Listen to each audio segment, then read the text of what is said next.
Hi guys, this is the advisor and welcome back to my channel. If you're new to the channel and this is the very first video you are watching from me, then I can guarantee you that there are two things going to happen. Due to the topic and nature of this video and the way it's gonna hit every single person who watches it so hard, they are either going to leave and never return, or they are going to stick with me, subscribe, and never leave this channel. Reason being, on this channel, I don't say what people want to hear. I simply speak the truth. You want to like it, you like it. I'm not here for people to like me. I'm here to enlighten people, to wake them up, to lead them to a path to true power. That's for those of you who will be tormented by the truth, this is where you need to skip to another channel. But if you are sincere and you're a thinker, this is the perfect place for you. Now, before I get into today's topic, there is something I need to say. And this is the scary part. A few days ago, I made a comment, or rather, I made a video in which I elaborated on the issue of Dawn Anderson's and her death and why I think she shared 95% of the blame. Now, one of the things I said in that video was that the man is the head of the household and the man should lead his wife. And I said that to say that Dawn Anderson took up a man who knew less than her, who could articulate his feelings less than her, who knew less than her, was less intellectually sophisticated than her, and therefore he could not have led her. So if she was going by the Bible, she was wrong. And of course this was Ephesians 5 verse 23. Now a number of persons came out and were quite alarmed that I was quoting the Bible. And here's the issue that they had. Advisor, you are an atheist. How can an atheist even read the Bible, much less to quote the Bible when he's teaching his messages? You know, and I had to laugh. I had to really laugh because it just shows how naive or how ignorant people are of atheists and how they do and what they do and so on. And therefore, I think it's only right that as an atheist, I explain that because it would seem a bit confusing to everyone. So let me explain. First of all, I not only read the Bible, I own 3. I have 3 Bibles at home and I study them very often. As a matter of fact, I can quote more passages from the Bible than virtually any Christian on earth. Because you see the thing with Christians, them pay the person to tell them which part of the Bible, what they, and so on and so forth. I go on my own and I do it from cover to cover. Why do I do that? Because I'm seeking answers. So why would an atheist seek answers from the Bible? Because it's the Bible. Now, we seek answers from, but the more I read it, is the more confused I become. And therefore, the one thing I do is to ask questions. So, I always find the nearest Christian and I ask questions. And guess what happens when I do?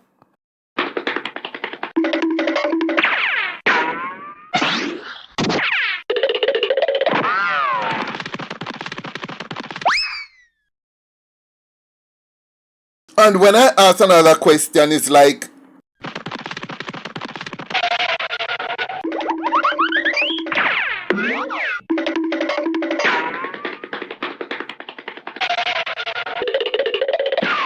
this is what I get. And this have always been what I've been getting all my life from the age of say 8 or 9. I've been asking questions, and when you ask, it's just this you get.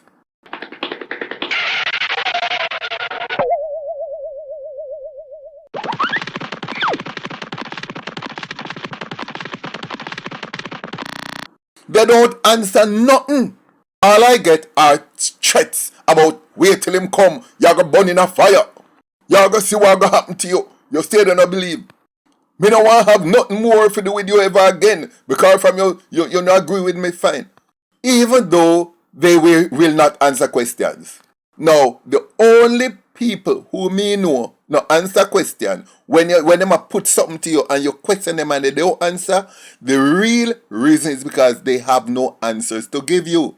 And if you are put something to me or selling me a product, go anywhere in the world and the person you are selling it to ask you questions and you cannot answer or do not answer or run away or threaten them, something is definitely wrong with what they are trying to sell you. So, in a nutshell, yes, I do read the Bible. And in a nutshell, I have them and will always have them. But here's the irony. When I speak to a Christians and what make them run faster is because I use the Bible and beat them over them head. Of course, not literally. But when I quote passages that them don't know, and me tell them if you find it in the Bible, they realize that they cannot continue the conversation, them run. And I mean, even big pastor, I back up even Anglican bishop in London. And when me question him run. So, if Christians are going to run up and down and can't answer no question, something must be wrong with what you're trying to sell. Therefore, I'm putting an open challenge now to any Christian anywhere across the entire globe. If one Christian can have a live discussion with me where I can answer questions, where they can answer questions from me, which will be the first in the world it will happen. And if they can come and answer questions from me, I will do a live with them, or I will record their answers, record the conversation, and I will put it up on my channel.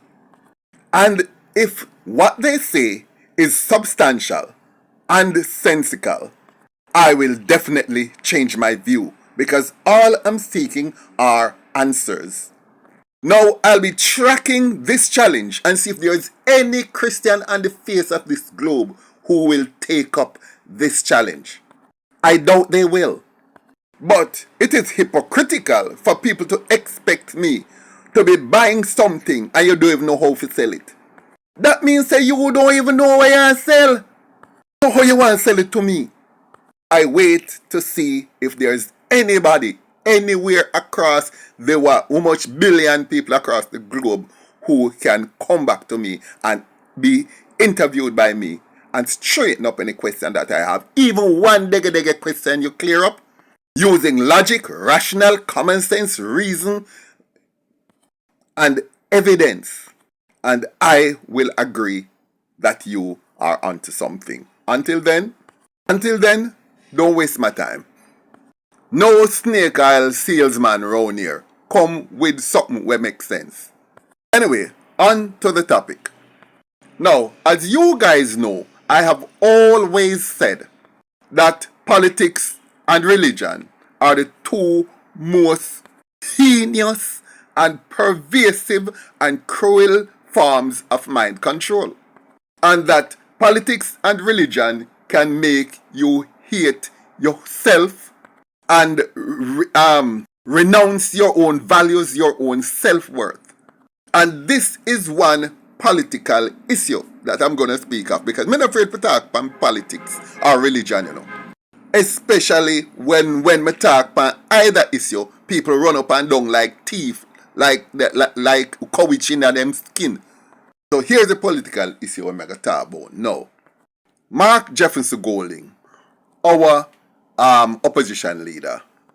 He is an aspiring future Prime Minister of Jamaica. Now, I love women and I'm looking into the future of the Jamaican women.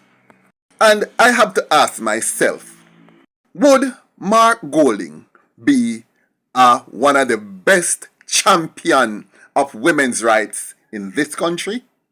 How far would he go to championing women's rights in Jamaica? Well, my answer to that is that I don't think it would go very far. Well, who want to leave now, leave. But who want to hear the truth or who capable of exploring ideas will stay. Even if I half does now, no. Stick with me and let me explain. And then, of course, if you disagree, you can leave your comments in the comment section, and I will look into it and I will give you a response because I read all my comments. Them have some sayings in Jamaica, you know. And the first saying is, use sleep and mark death. Another saying is, learn to dance at home before you go abroad. Now, I have to look into one particular issue regarding Mark Jefferson Golding, aspiring Prime Minister of Jamaica. Is there any tangible evidence or indicators of how Mark Golding would operate in terms of women's rights based on anything? Is there anything we can look at that would be an indication of how he would behave as a champion of women's rights if he become Prime Minister? And I say yes. And to do that, the first place I'm going to look is within his own household. Now, before I even go to Mark Jefferson Golding, I want to go to one of his predecessors, the Honorable, Most Honorable Michael Manley. Michael Manley, I was sure, I know for a fact, was a champion of women's rights. It was under Michael Manley that the PNP women's movement was formed. Well, I hear that it was formed in 1970 at his behest. And this I heard from a PNP stalwart. But if somebody can correct me in the comment section, I would be glad. But one thing we know for sure is that the PNP women's movement flourished under Michael Manley. His wife, Beverly Manley, was head of the PNP women's movement for many years and have always had an active role in that organization, even when she was not its head. She spoke on several forums, or should I say fora, both locally and abroad. She represented Jamaica on several international fora across the globe also. In fact, on more than one occasion, Beverly Manley actually spoke at the United Nations as an official representative of Jamaica. So, it is clear to say that Michael Manley was a champion of women's rights. As a matter of fact, Michael Manley was the same person who helped to form the Sistine theatrical organization. I know it was called Sistine, made up of mostly by crash program workers. And they had several plays across the island for many, many years. For more than 25 years, Sistine was a force to be reckoned with. And some of their performances was written by Barbara Gludan. So why am I bringing up this now? I mean, first of all, I could have gone into Bruce Golding's wife, Edward Seaga's wife, and so on and so forth. But that would be beside the point because I could use them as prime examples to further reinforce my argument. But let's go to Mark Golding. He has a wife. Now, let us look at how he treats his wife, or the presumed relationship that he has with his wife, and see how that would suggest how he would treat the Jamaican women, or how he see women on the whole. Now, Mark Golding had gotten this young girl pregnant, his wife. He, of course, got married to her, which is the really gentlemanly and honorable thing to do. And he has stuck with her ever since. Congratulations. Big comment there. Big commendation there. But what has he done for his wife's life since he has made her a wife? He got her pregnant 3 times, gave her 3 kids. What other claim to fame or what other personal achievement has she had in this life? On the outside looking in, all Jamaicans are wondering because nobody knows. This is a rotten rich man, and I hear that his wife cannot drive a car. This man can afford to buy her a brand new Benz or BMW or Lamborghini tomorrow morning, yet his wife cannot even drive a car. And if somebody can correct me on that and show me a copy of her license or show me her in a car driving or something, yes, but that is what I'm hearing. Now, if you take a girl out of school at the age of around 15 or 16 and have never sent her back to school in her life, what do you think of women? What does Mark Golding really think of women? Remember, the mother of his wife was the helper for Mark Golding's father.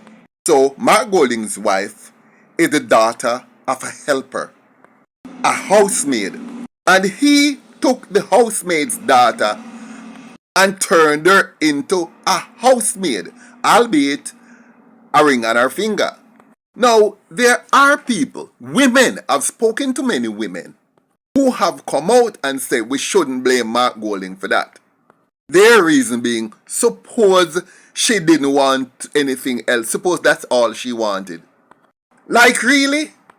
Oh no, who claim to be champions of women's rights, you women who claim to be champions of women's rights, you are going to say, because when you say that, what you're really saying? That the woman walkless, she don't want nothing more. She just walkless. What's the difference between, oh, she's just comfortable with what she has and being walkless? If you did sit down at your backyard and don't do nothing else and just depend on a man for mind you and put on a ring on your finger, wouldn't you call yourself walkless?